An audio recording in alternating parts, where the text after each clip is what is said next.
Sabda Rasulullah sebelum kita hadir, sayati ala nasi sanawatun khadda'at, akan tiba pada suatu masa di mana umatku akan menemukan tahun-tahun penuh dengan bohong.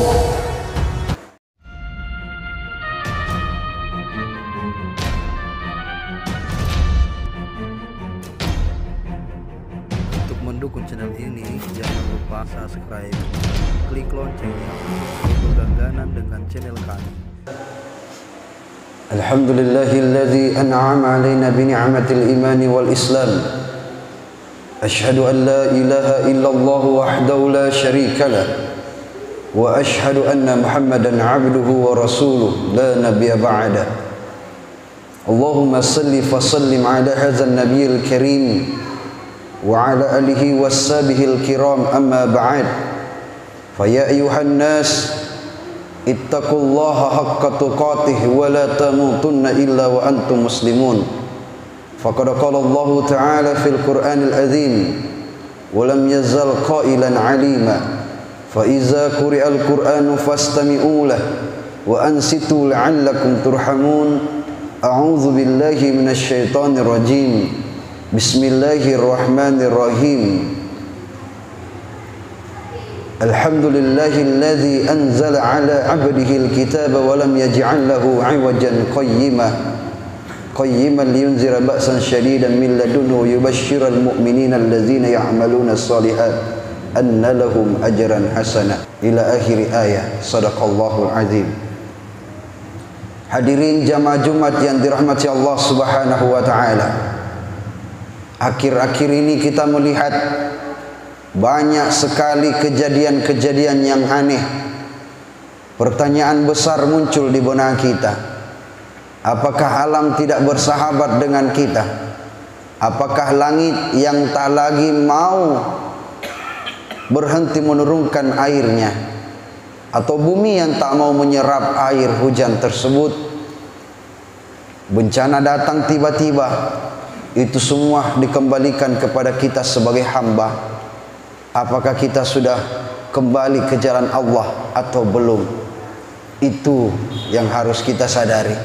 Tentu sebelum saya melanjutkan khutbah Jumat yang saya sampaikan ini, yang bertema bagaimana menanggapi bencana dalam kehidupan yang Allah telah ajarkan kita dalam Islam, saya menyampaikan sekali lagi kepada para hadirin yang dirahmati Allah, al-khutbatu fiha makanu rak'atain.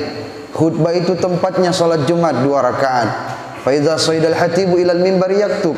Ketika khatib telah naik mimbar, janganlah ada di antara kalian berkata-kata. Fala takallama ahadukum wa man takallama minkum faqad lagha wa man laga fala jum'atalah wansitu wasma'u wa rahimakumullah.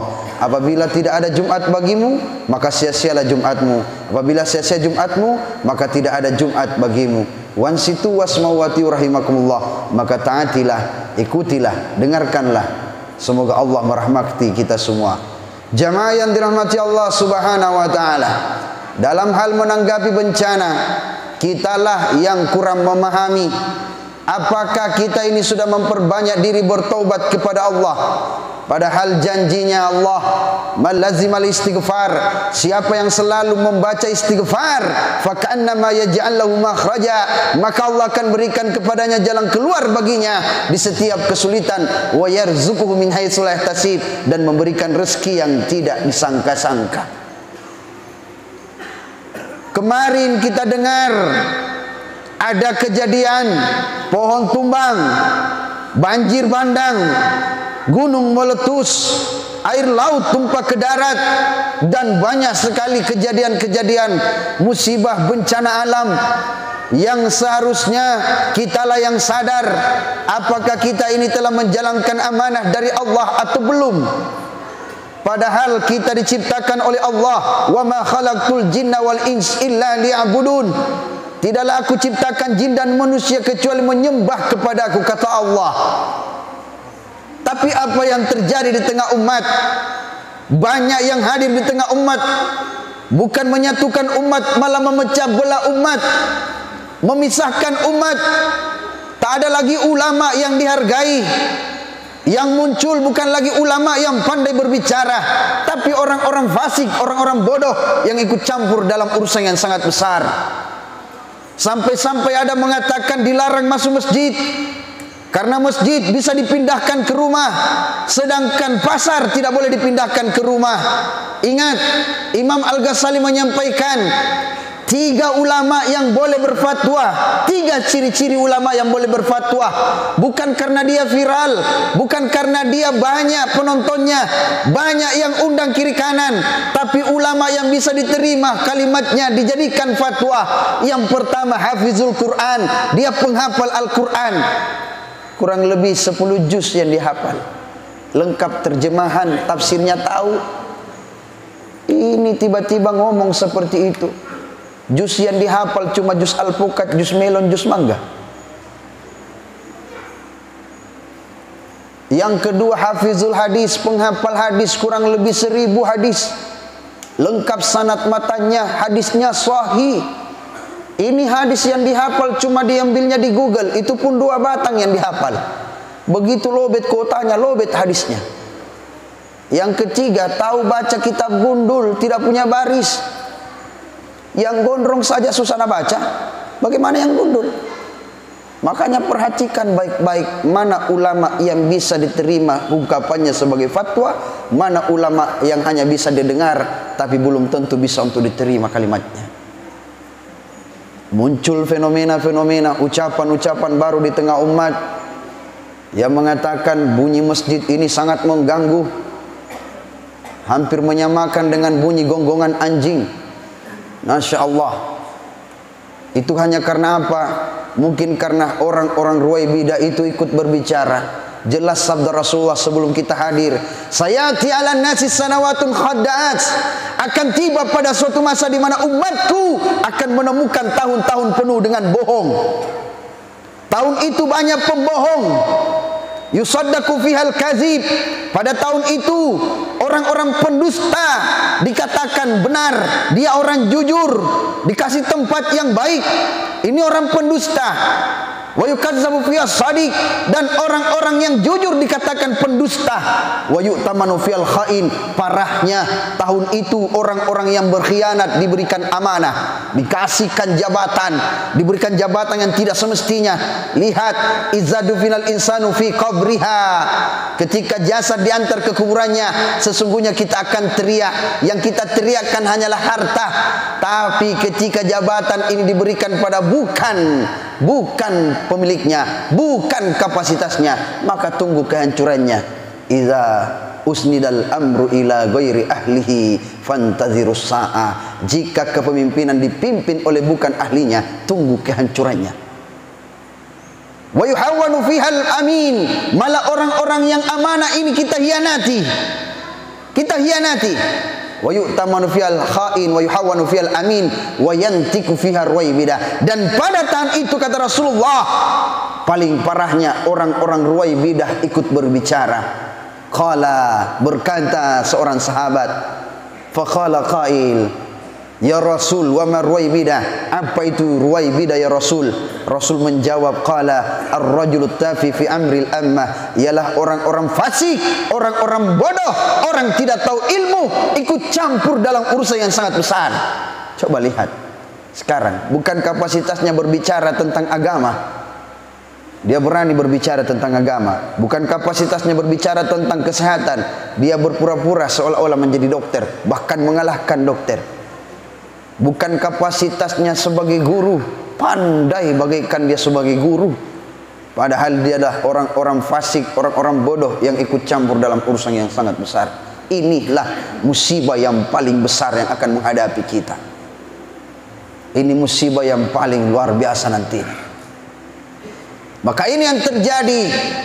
Kalau gunung meletus itu belum seberapa, hanya beberapa makhluk yang akan terdampak dengan musibahnya. Tapi kalau ini salah bicara, bisa jadi makhluk manusia ini akan saling bertengkar satu sama lain. Ingat, jangan mudah terpecah hanya permasalahan provokator yang tidak jelas. Negara kita ini dibangun dengan darah kaum syuhada, ulama-ulama barisan terdepan dengan santri-santrinya. Tidak dengan harga yang murah, dengan segampang membalikkan telapak tangan, dengan menyebar kebohongan dan hoaks, dengan memberlakukan segala sesuatu yang penuh dengan kebohongan, lantas kita mau terpecah. Jangan, satukan diri. Inilah kiamat yang sebenarnya sudah ada di hadapan kita. Ketika muslim itu terpecah, yushikul umamu an tada'a alaikum kama tada'al akalatu ila qas'atiha, kata Rasulullah. Sebentar lagi umatku bagaikan hidangan di atas meja, yang di depan mengambil, yang di belakang mencabi, yang kiri kanan merusak kita. Akhirnya kita bagaikan kondisinya makanan di atas meja.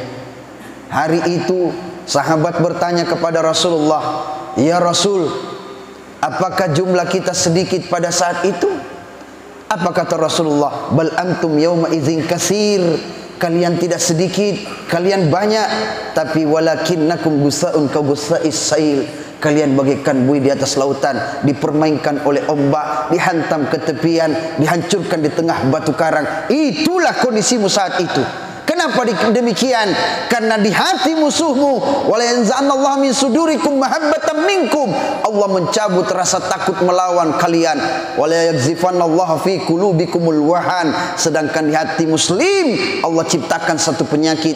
Apa itu? Penyakit wahan. Wa mal wahnun ya Rasul? Apa itu wahan ya Rasulullah? Rasul menjawab, wahan hubbud dunya wa karahiyatul maut. Terlalu cinta dunia, takut mati. Inilah kiamat yang sesungguhnya. Inilah musibah dan bencana yang hadir di hadapan kita saat ini. Kita tak merasa, yang kita lihat mungkin saudara kita yang ada di sana dihancurkan, tapi kita merasa tenang-tenang saja di sini. Kelak nanti dia akan merambak menuju ke hadapan kita, merusak sebahagian dari kita dan menghancurkan dari kita semua. Satu yang kalah, semuanya akan dihabisi. Itulah yang terjadi. Ingat apa yang mengakibatkan Sulawesi Selatan pernah dikuasai oleh VOC, karena 4 kerajaan yang telah dihancurkan satu sama lain bertengkar, antara Bone, Gorontalo, begitu pula dengan kerajaan Luwu. Acu tak acu, tak lagi mau memperhatikan 2 kerajaan besar ini yang bertengkar. Apalagi yang terjadi ketika dia berangkat ke kerajaan yang ada di Buton. Pada saat itu raja yang kelima, yaitu Raja Sultan pertama yang dijuluki dengan nama Sultan Jurhum, dia menyembunyikan Arupalaka. Itu diakibatkan kenapa? Pecahnya persaudaraan, ikatan Bugis Makassar. Diakibatkan ada pergerakan yang namanya pergerakan membuat mereka adu domba di antara mereka. Itu dilakukan oleh VOC. Kita harus belajar dari sejarah yang pernah terjadi. Padahal di tanah kita ini, di Buta Toa ini, pernah bangkit agama Islam yang sangat luar biasa. Datang dari seberang Minangkabau 3 datu yang menyebarkan Islam, Datu Ribandang, Datu Ritiro, dan Datu Patimang. Yang tidak sempat hadir Datu Maringgi, karena dia sibuk mencari cintanya Siti Nurbaya, bersaing ketat dengan Samsul Bahri di Minangkabau. Dia datang kemari, gunanya untuk apa? Menyempurnakan Islam kita, menjadikan Islam ini menetap. Luwu 1603 masuk Islam, ditandai dengan kerajaan Goa, Imangirangi, Daeng Manrabiah. Raja ke-6, Sultan pertama yang dijuluki dengan gelar Sultan Alauddin, 22 September 1605 masuk Islam di hadapan Datu Ribandang, mengucapkan 2 kalimat syahadat. Dari tanah Bantaeng, dari tanah Bulukumba, dari tanah Jeneponto, semua memiliki sejarah, dan sejarah itu jangan pernah terhapus di muka bumi Sulawesi Selatan ini. Mari satukan umat, karena perpecahan itulah sehingga bencana itu akan segera tiba di hadapan kita. Tak ada lagi yang berzikir, tak ada lagi yang bersalawat, tak ada lagi yang meminta kepada Allah. Semua meminta kepada logika, semua meminta kepada apa yang dia pikirkan melalui kalimat-kalimatnya dan retorikanya. Padahal sesungguhnya iyyaka na'budu wa iyyaka nasta'in. Dialah tempat kita menyembah, dialah tempat kita bergantung segala harapan dan doa. Maka berkat Jumat ini kita angkat tangan, ya Allah, jauhkan wabah, bencana, semua, mulai dari virus corona yang mungkin kita sudah lemah, sudah capek, sudah PSBB, datang PPKM. Sebentar nanti IPA, IPS, muatan lokal, bahasa Indonesia, bahasa Inggris. Capek kita hadapi. Sampai masker sudah tidak bisa lagi kita bernapas gara-garanya. Disuntik juga nanti kita disuntik. Sudah pakai suntik AstraZeneca, pakai suntik lain sebagainya. Inilah yang mengakibatkan nantinya bencana itu telah menghampiri kita semua. Diakibatkan karena apa? Diakibatkan karena kita kurang bertobat kepada Allah, kurang mendekatkan diri, meminta kepada Allah. Padahal Allah menyampaikan, ud'uni astajib lakum, berdoalah kepadaku, aku akan ijabah doamu. Sebentar Isra wal Mi'raj, saya akan menyampaikan hikmah Isra wal Mi'raj. Kenapa Rasulullah diperjalankan dari bumi ke bumi, dari bumi ke langit? Itu intinya apa? Lalu kenapa diberikan perintah solat bukan 50 kali, bahkan tawaran sampai 5 kali dalam sehari? Apa makna kita solat? Sejumlah solat 5 kali sehari ini, jumlah total dari rakaatnya ada 17, dan ternyata itu telah tercatat di tangan-tangan kita semua. Itulah yang Allah berikan kesimpulan. Makna di baliknya ada kalimat-kalimat yang belum kita pahami. Kenapa maghrib 3 rakaat, isya 4 rakaat, subuh 2 rakaat, duhur 4 rakaat, asar 4 rakaat? Karena Allah telah memberikan gambaran sejarah, gambaran skenario yang telah hadir di muka bumi ini melalui kitab yang dia turunkan, yaitu Al-Quran. Bukan berarti Islam ini bodoh, Islam ini harus mundur dari peradaban. Ingat, ketika Baghdad berdiri 750 Masehi, berakhir di tangan Hulagu Khan 1258 Masehi. Baghdad pernah melahirkan tokoh-tokoh yang hebat. Dia melahirkan ilmuwan kedokteran yang hebat. Umur masih muda 17 tahun, dia sudah bisa membedah tubuh manusia. Namanya diabadikan di kota Makassar dengan nama Rumah Sakit Ibnu Sina. Siapa dia? Namanya Ibnu Sina. Orang Eropa merubah namanya dalam sejarah, bukan Ibnu Sina, tapi Avicenna. Seorang pemikir Islam yang hebat, yang terkenal di dunia barat, namanya Ibnu Rushd. Orang Eropa merubah namanya menjadi Averroes. Sampai sekarang tidak akan pernah ditemukan oleh Mark Zuckerberg, menjadikan aplikasi terkenal terhits sedunia namanya Facebook. Tidak akan pernah dikemas secara instan bernama Instagram. Bahkan tidak akan pernah ditemukan hitungan-hitungan di dalam YouTube maupun algoritma-algoritmanya di dalam TikTok kalau tidak ada jasanya seorang muslim bernama Muhammad bin Musa Al-Khawarizmi. Namanya dirubah menjadi Al-Khawarizmah, bukan lagi Al-Khawarizmi tapi Al-Khawarizmah. Dialah Al-Khawarizmi yang menemukan namanya rumus Pitagoras dan rumus Al-Jabar. Jangan jatuh dengan kondisi sejarah, tapi mari kita bangkitkan kembali dunia Islam.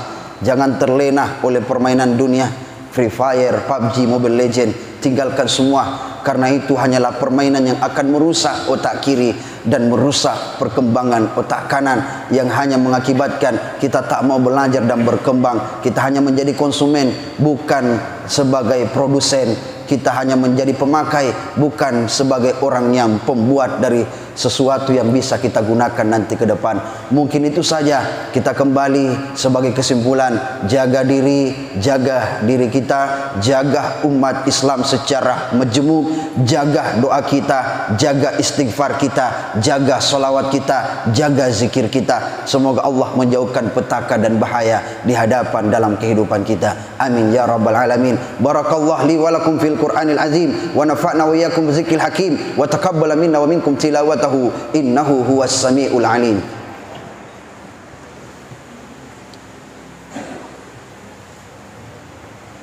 Alhamdulillah, alhamdulillahilladzi anzala as-sakinata fi qulubil mu'minin.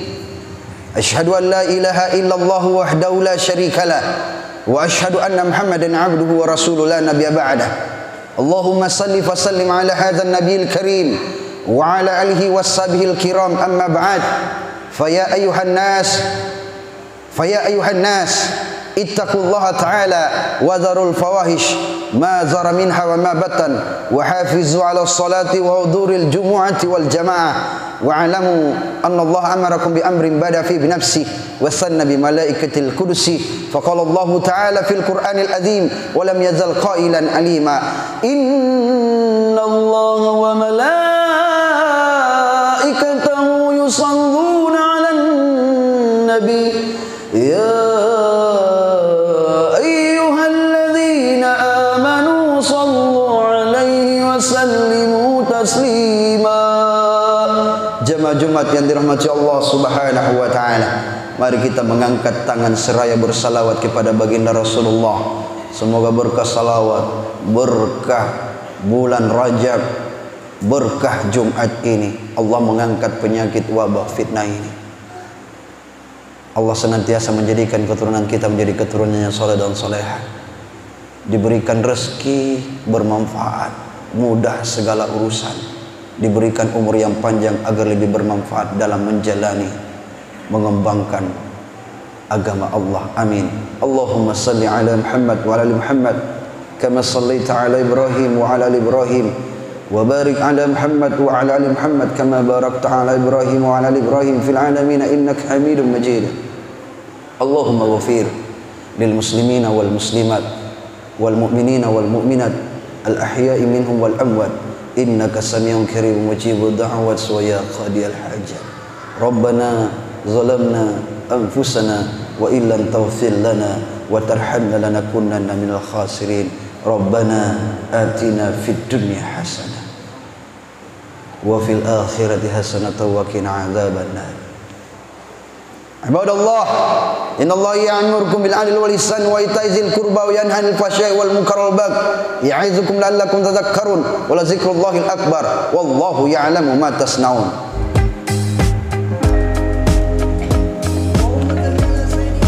Jarni jasil.